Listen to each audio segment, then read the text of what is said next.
मातरम। शुभ्रज्योत्स्ना पुलकितयामिनीं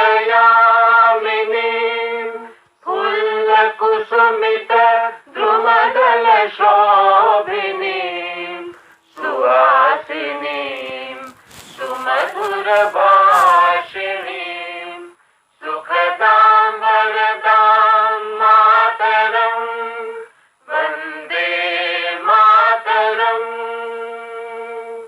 वन्दे मातरं।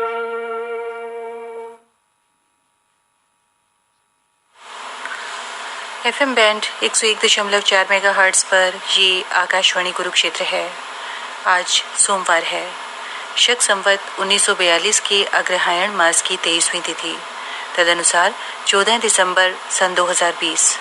इस वक्त प्रातः के 5:56 व 37 सेकंड हुए हैं। हमारे आज के प्रसारण अब आरंभ होते हैं। ये आकाशवाणी कुरुक्षेत्र है। थोड़ी ही देर में आप सुनेंगे हिंदी में समाचार दिल्ली से रिले किए जाएंगे।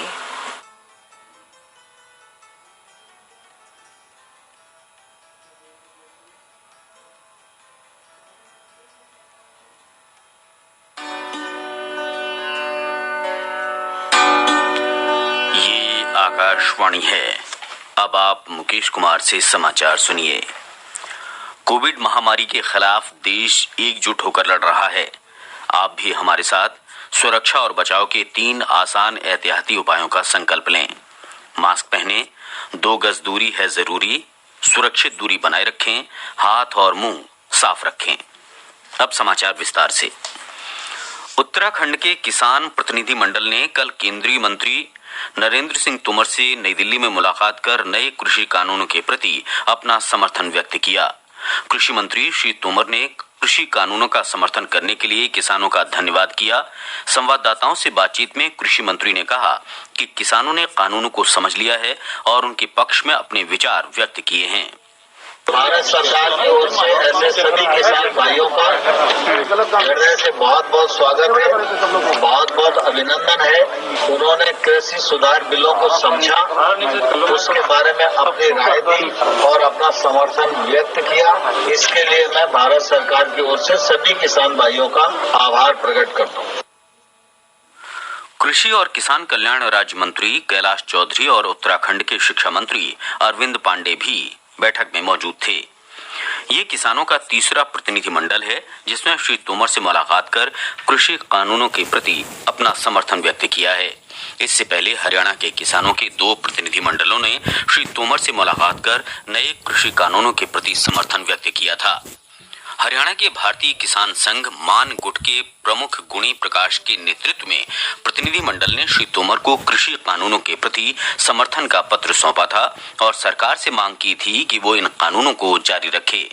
उन्होंने कहा था कि अगर सरकार इन कानूनों को वापस लेती है तो वो विरोध प्रदर्शन करेंगे। श्री गुणी प्रकाश ने कहा कि जो किसानों का विरोध प्रदर्शन चल रहा है वो अब किसान आंदोलन नहीं रह गया है। केंद्रीय मंत्री रविशंकर प्रसाद ने कहा कि कृषि क्षेत्र पर विपक्ष दोहरा मापदंड अपना रहा है। श्री प्रसाद ने कल पटना के बख्तियारपुर में नए कृषि कानूनों के बारे में लोगों को जागरूक करने के लिए किसान चौपाल की शुरुआत की। राज्य के प्रत्येक जिले में 25 दिसंबर तक किसान चौपाल आयोजित की जाएंगी।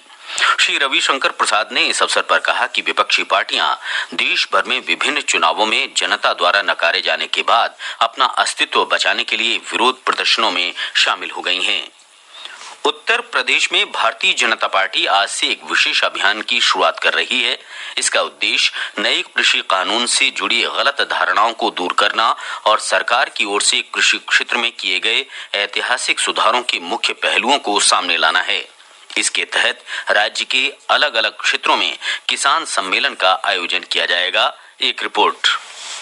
भारतीय जनता पार्टी के राष्ट्रीय उपाध्यक्ष और पूर्व कृषि मंत्री राधा मोहन सिंह आज बस्ती और अयोध्या जिलों में किसानों को संबोधित करेंगे। वहीं कल प्रदेश भाजपा के अध्यक्ष स्वतंत्र देव सिंह और उप मुख्यमंत्री केशव प्रसाद मौर्य क्रमशः गोंडा और वाराणसी जिलों में किसानों से रूबरू होंगे। कैबिनेट मंत्री डॉक्टर महेंद्र सिंह मुरादाबाद में, मुकुट बिहारी वर्मा अमेठी में और नीलकंठ तिवारी प्रतापगढ़ जिले में किसान सम्मेलन में हिस्सा लेंगे। ये किसान सम्मेलन प्रदेश भर में 18 दिसंबर तक आयोजित किए जाएंगे। इस बीच प्रदेश प्रदेश के मुख्यमंत्री योगी आदित्यनाथ ने फिर से किसानों से अपील की है कि वो बातचीत के लिए आगे आएं। कल मेरठ में किसानों से जुड़ी 325 करोड़ रुपए की विकास योजनाओं का शुभारंभ करते हुए मुख्यमंत्री ने विपक्षी दलों की जमकर आलोचना की और कहा कि वो किसानों के आंदोलन का इस्तेमाल अपने राजनीतिक स्वार्थ के लिए कर रहे हैं। सुशील चंद्र तिवारी, आकाशवाणी समाचार, लखनऊ।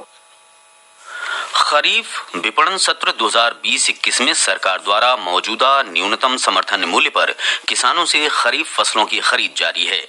उपभोक्ता कार्य तथा खाद्य और सार्वजनिक वितरण मंत्रालय ने कहा है कि पंजाब, हरियाणा, उत्तर प्रदेश, तेलंगाना, उत्तराखंड, तमिलनाडु, चंडीगढ़, जम्मू कश्मीर, केरल, गुजरात और अन्य राज्यों और केंद्र शासित प्रदेशों में धान की खरीद सुचारू ढंग से चल रही है।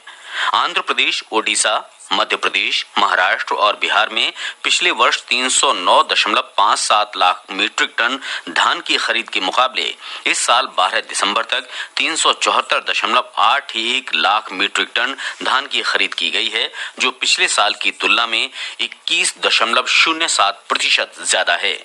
सरकार ने अपनी नोडल एजेंसियों के माध्यम से 12 दिसंबर तक 829.57 करोड़ रुपए एमएसपी मूल्य की मूंग, उड़द, मूंगफली और फली और सोयाबीन की 1,54,423.46 मीट्रिक टन खरीद की है।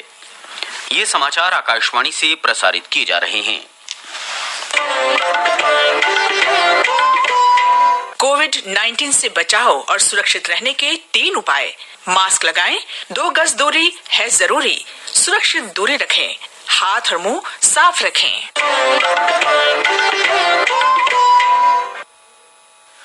प्रधानमंत्री नरेंद्र मोदी कल गुजरात के कच्छ में धोर्दो का दौरा करेंगे और राज्य में कई विकास परियोजनाओं का शिलान्यास करेंगे।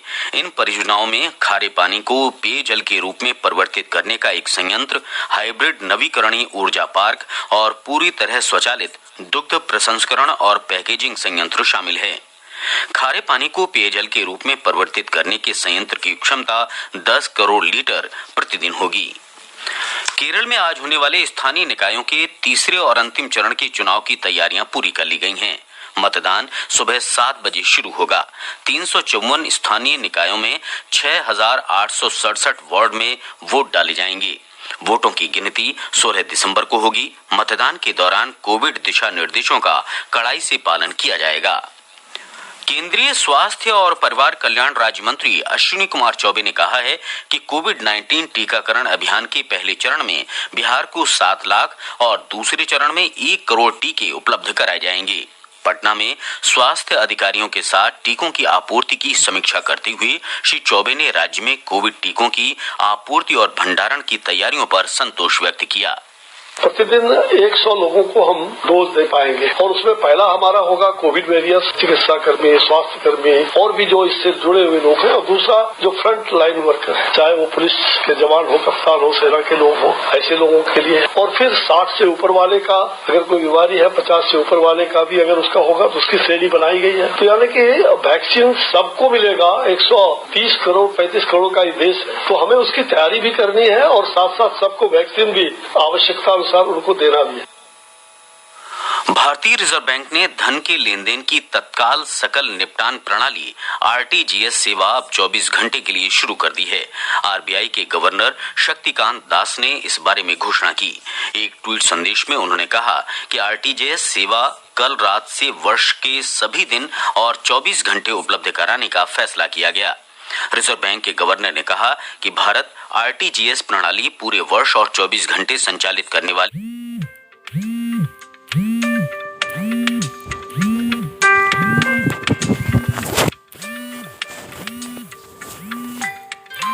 शनिवार को छोड़कर सभी कार्य दिवसों में सुबह 7 बजे से शाम 6 बजे तक ग्राहकों के लिए उपलब्ध थी।